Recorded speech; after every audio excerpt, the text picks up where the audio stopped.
But elections, I think, are won on vibes because one of the old saws is they just want somebody they can have a beer with. So would you like to have a beer with me so I can tell people what that's like? Okay. This was... Now, we asked ahead of time because I can't just be giving a drink to the Vice President of the United States without asking. You asked for Miller High Life. You asked for Miller High Life. I'm just curious. Okay, the last time I had beer was at a baseball game with Doug. So, cheers. Cheers. There you go.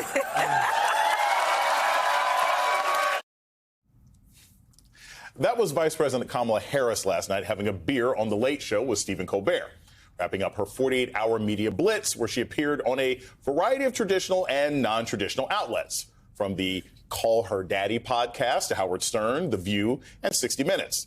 Those appearances seem to have gotten under the skin of her opponent, Donald Trump, who dropped out of his 60 Minutes interview. He posted a long rant this morning, so outraged that Harris' interview was supposedly sliced and diced, that he's now adding CBS to the long list of entities that he has grievances against, and claims that he will investigate should he get a second term. This includes ABC News for daring to fact-check him during last month's debate, and Google for only showing the bad stories about him. In the meantime, some of Trump's former employees and fellow Republicans are in Pennsylvania right now. Former Congresswoman Liz Cheney, along with Sarah Matthews, Cassidy Hutchinson, and Alyssa Farah Griffin, all of whom worked for Trump and his administration, are hosting an event in the Philadelphia suburbs, making the case against their former boss. Joining me now to discuss is Jonathan Allen, NBC News senior national politics reporter, Maria Teresa Kumar, president and CEO of Voto Latino and an MSNBC contributor, and Rick Tyler, Republican strategist and MSNBC political analyst. So excited to have all of you at the table today. So I'll start with this, because I think for people who don't pay attention to politics, right, they're listening to podcasts. They're listening to Howard Stern. They care about things like what's happening with Stephen Colbert. Rick, I'll start with you. How effective do you think it is for the Harris campaign to have done all of this in 48 hours, right? Like, this wasn't spread out through the week. It was a massive, massive blitz at the beginning of this week to get to all these sort of non-traditional outlets. Look, I think it's enormously effective because these are you go to where the people are, you hunt where ducks are, and these are where the people are. The media will complain, and I'll complain about the media a little bit here. They'll complain that she's not going on the substantive hard news, answering the hard questions. But as a political operative, I'm not putting my people out in front of the hard news, in the last days of the campaign to mess it up. People have an instinctive nature about candidates, whether they like them or not. And when you have a beer with Stephen Colbert, it's a fairly likable moment. So I think it's very smart, and I do think it's very effective. The other thing the media likes to do is they like to do these debates, and then they say at the end of the debate, there was no substance. Well, I'm sorry, you can't give a substantive answer in 2 minutes with 1 minute responses. Right. If you want a substantive debate, have a Lincoln Douglas debate and let them talk for 2 hours. But no, that won't get ratings. So the media, I'm sorry, you can't have it both ways. I totally understand. Look, I say when people want policy substance, there's a website for that. You can find out that information if you actually care about it. Maria, this is the other thing that strikes me about these sort of soft interviews, et cetera, et cetera. I remember in 2012, one of the most important surveys and polls that I saw was asking the question whether you would have Barack Obama or Mitt Romney babysit your kids. Which one do you think would be more likely to stop their car and help you if you had a flat tire? And which one would you rather go on a road trip with? And believe it or not, Obama only won 2 out of 3. Which one did he lose? Believe it or not, people actually thought that Romney would be slightly better babysitting. Wait. Barack Obama rode around in a chum wagon look, Sorry, in high school. This is like I want to go on the road trip with him. I thought so as well. He's not a good babysitter. I remember they hadn't heard about the dog, right? Strapped to the roof of the car. That had not come out yet. Okay, that was part of the October okay. surprise. So what do you think the voters, or the supposedly skeptical voters that we still have of Harris, what did they get from her drinking a beer, right? Because to me, most of these questions have already been answered, but there are still people who apparently are affected by this. What do you think they're picking up from these last interviews? They're the low information voter who's not turning into the mainstream media talking about these really tough interviews. The people who are watching the main tough interviews, they've already decided.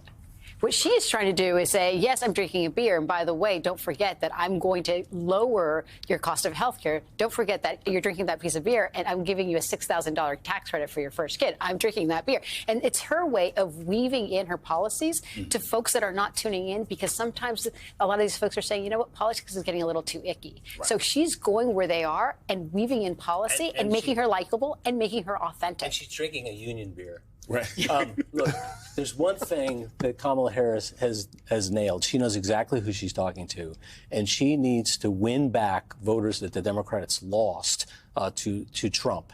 And you see them. You see them in the rural areas, and their signs are out. People who don't have two nickels to rub together. A lot of people they lost a working class voter. She needs to win white working class men, and that is who she's talking to, and she needs to win them in. But she's also growing. So she has two folks, right? The white working class voter, yes, but she also needs to grow the youth vote. Right. Because it's the youth vote that overcompensates for the folks that are saying, I'm not quite sure. And I would actually say that she's the chunk of the independent white voters she has already won. Her job right now is to focus on growing that youth voter that still isn't sure if her policies are going to be for them. So, Jonathan, that's what I was thinking of. When I hear that there's a slew of Republicans in suburban Pennsylvania, right? So suburban Philadelphia, that's fine. These are all your nice people. They're going to go home. They're going to watch this. They watch The View. They like Abbott Elementary. That's fine, right? But I agree with Rick. I agree with Marisa. The real question is working class white guys who are uncomfortable with voting for a black woman to be president of the United States. Is this kind of media blitz talking to them? Because it doesn't seem like any of these shows that she's been on the last 48 hours are speaking to that group. Well, look, Sorry. Go ahead. No, I apologize. I'm sorry. I need to apologize.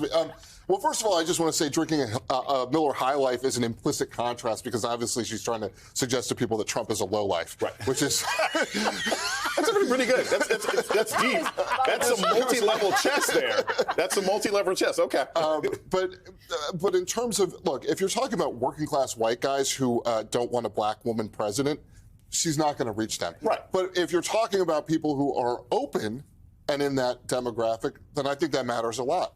Is this somebody who relates to me? She is currently advertising on talk radio in Pennsylvania. Right. You know, right-wing talk radio, Sean Hannity, and she's advertising on those things. That's very significant. Democrats don't usually do that. Right, but I also think that folks are trying to find a permission structure. So by her going there, she's giving men and she's giving young people a permission structure of actually trying to break those norms. We just came out of the field with a poll, and one of the things that we found was that young Latino men in places like Pennsylvania and Texas were holding on to conservative values. And when we dug in deeper, it was more of like, well, can she really balance the checkbook? And then we were like, but your mother balances the checkbook, right? And so it's how do you actually create permission structures for them to be open to the fact that her gender might be impeding her when she has actually been able to demonstrate that she knows how to do the job. And getting on talk radio, getting on conservative talk radio, getting on radio often listened to across long rural stretches of Pennsylvania. The Democrats have been trying to solve for a long time the margin of their losses in rural areas, right? Like, she's not going to win all those big counties. You just don't want to get blown out. But she wants to change that margin. Counts a big deal. Exactly. It's a big deal. Exactly. And this is what campaign strategists often forget. Well, we're not going to lose that counter. We'll just not pay attention. Yeah. No. The votes you get out of the counter are just as important as the ones you win. That's right. Because they add up to the whole. And the problem that they have is they keep making efficiency decisions. Yeah. Right. So the efficiency decision is always going to be let's put our ad in Philadelphia. Let's make sure that the candidate goes to Philadelphia because there are more people. As well. But they're totally oversaturated. No, to your point. And sometimes you got to go out. And if you go out in one rural area, this is a Bill Clinton thing that I think really matters now. If you go out in one rural area, not only are you going to get the attention from that local media, but people in nearby towns are also going to hear that you're there, and they're going to go, okay, this is somebody, I might not even agree with them, but this is somebody who cares enough to show up. To come out to my neighborhood. Exactly.